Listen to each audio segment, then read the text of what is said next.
ये आदमी अपने कुछ साथियों को लेकर बातचीत के लिए आया था। एक ने हल्की सी भी गलत शक्ल दिखाई तो उसी वक्त जोरदार थप्पड़ जड़ दिया। सड़क पर कोई झगड़ा हो रहा हो या कुछ छोटा मोटा विवाद, ये बंदा फोन तक नहीं काटता, सीधा जाकर मामला सुलटा देता है। चाहे सामने वाला कितना भी तगड़ा क्यों ना हो, एक ही पंच में उसे जमीन पर गिरा देता है। इस इलाके में ऐसा कोई मसला नहीं है जो ये अपने थप्पड़ से हल न कर दे। ये है ईस्टू भाई, कम बोलने वाला पर काम में जबरदस्त। ये है मार ईस्ट यानी मार नॉर्थ का भाई। इस इलाके में 3 बड़ी अंडरवर्ल्ड गैंगेन हैं। कांटेदार जबान गैंग जो फूलों की दुकान की आड़ में चलती है, एक साल गैंग जो बड़े बड़े जुए के अड्डे चलाती है, और स्प्रिंग क्लब गैंग जो नाइट क्लबों पर राज करती है। ये तीनों गैंग मिलकर भी ईस्टू भाई का सामना करने की हिम्मत नहीं करती।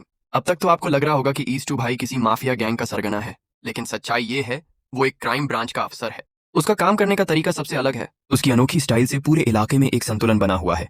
अब आते हैं 3 दरिंदों पर जो भारत के उत्तर पूर्व से आए हैं। तीनों बेहद खतरनाक, चालाक और निर्दयी।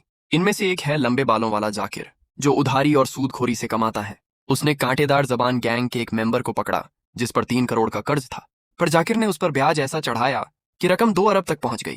इतना ब्याज कौन चुका सकता है? जाकिर ने उसका दायां हाथ हथौड़े से तुड़वा दिया और कहा, अब तेरे गैंग लीडर को यह कर्ज चुकाना होगा। गैंग लीडर अपने कुछ लड़कों के साथ पहुंचा, पर सामने सिर्फ 3 लोग देखकर उसे कोई डर नहीं लगा। उसने जाकिर का मजाक उड़ाया, लेकिन जाकिर वो आदमी है जो बात कम और वार ज्यादा करता है। उसने गैंग लीडर को चाकुओं से छलनी कर दिया, फिर उसी गैंग के कर्जदार को भी हमेशा के लिए सुला दिया।